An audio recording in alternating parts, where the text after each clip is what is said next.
Welcome to the fifth video in how to play Glorious Fleeting Napoleonic. In this video, we'll cover the part two of the firing phase, and that's covering the skirmish fire part of firing. So, as I mentioned in the previous video, firing is broken down into 3 steps, and as I emphasized then, it seems complex, but actually it moves through quite quickly. In the last video, we covered bombardment and volley firing. In this one, we'll cover skirmishing. So just to reiterate, this is performed by infantry units and attachments only at medium range, so within 2 to 6 inches. How many dice do you get? This is covered on page 35. So you can see there, the most common infantry types you'll see are linear infantry, column infantry. They're getting 1 dice, whether you're a small or a large unit.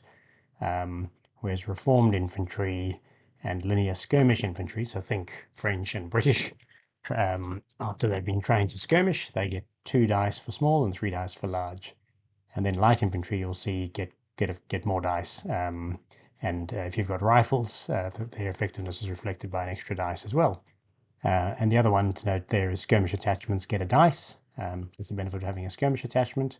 And wavering units lose a dice.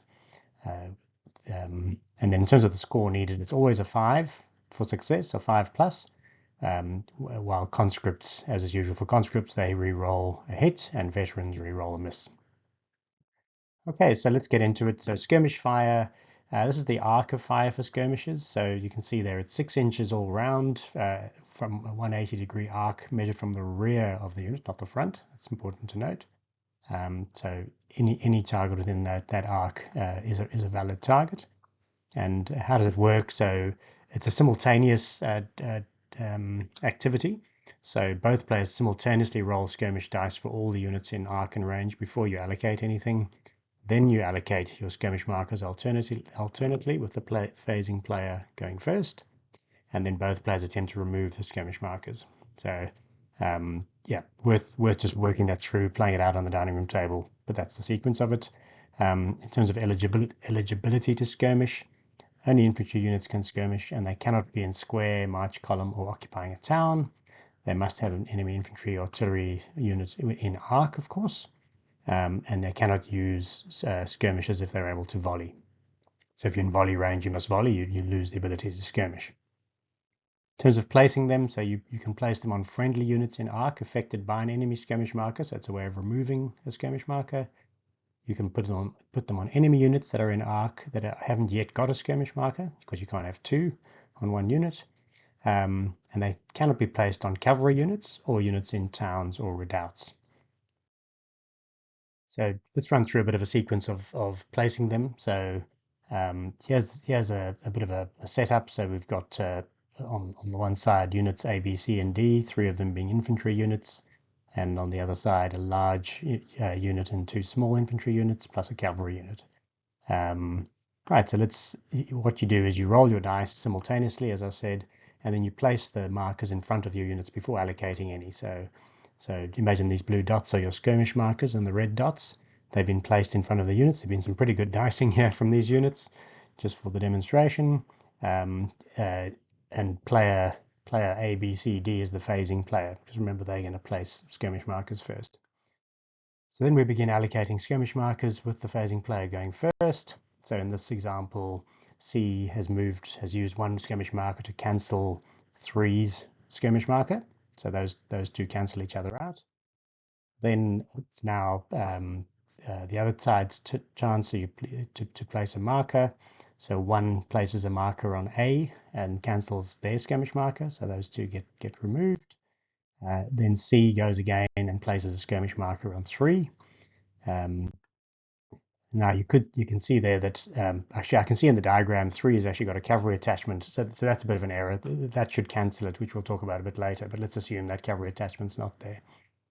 So what I should say here is that 1 cannot remove that marker from 3, as they can't draw a line from the center of their unit or from the side of their unit, because 2 is blocking 1 from removing a skirmish marker. Otherwise, they would normally be able to remove it. We'll talk about that a bit more. So then 1 places a marker now on A, and here I have got it right. So here the cavalry attachment cancels that first skirmish marker. Then C's got their 3rd marker, they place it on unit 2. 1 goes again, it places a second skirmish marker on A, so that now sticks because the first one, you remember, was cancelled by the cavalry attachment, but now the cavalry attachment's lost its effect. And so the second marker, for the red second marker, goes on it and stays. And then red still got 1 marker left, and they place it on number 2 to remove that marker off their own unit. So yeah, hopefully that gives you a good sense of how the skirmish marker allocation works. So then now we try and remove skirmish markers with cavalry units is the next thing in the sequence. So D here, the cavalry unit could remove skirmish markers from A or B, but not from C, because you have to be within 6 inches to remove a skirmish marker. It is a complex move test, so you need to have a pip to do it, as you would have seen from the command phase. So it's not an automatic pass to do it.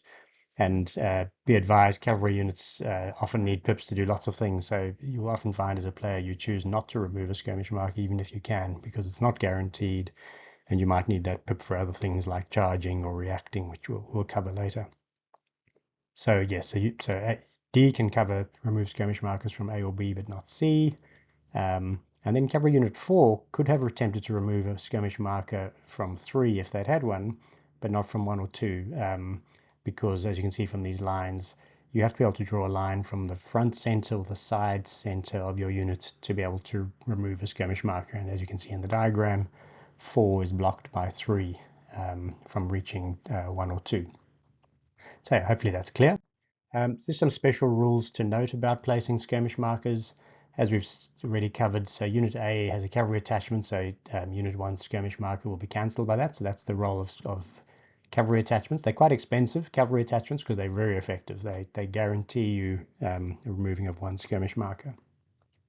However, if Unit A also had a skirmish marker already, so here you can see in the picture they've both got a skirmish marker, the cavalry attachment actually doesn't apply in this case. You first remove the skirmish marker, so the blue skirmish marker would come off first before the cavalry attachment has effect. So a little bit of a complexity to remember. And then the other point to note is if because you can carry over, you can start the turn with a skirmish marker already on you. If that's the case and you successfully dice to get a skirmish marker, when you're dicing in the next turn, you automatically remove the one that's allocated to you before you place one. So it comes off before allocating skirmish dice. So hopefully that's clear. So a few more points to note. A unit can only be impacted by 1 skirmish marker at a time. If a unit has more skirmish marker than targets it can allocate to, these markers are wasted. And then skirmish markers can also be removed in other ways. So if you fire a volley, so that's within 2 inches, if you fight a combat, or if you actually move your unit out of 6 inches of enemy. So you could make the choice, because movement happens after firing. You could be sitting with a skirmish marker and you're worried that's going to impact you negatively, so you actually move backwards. You test to move out, or not necessarily backwards, but you could move out of 6 inches, and then that skirmish marker would come off.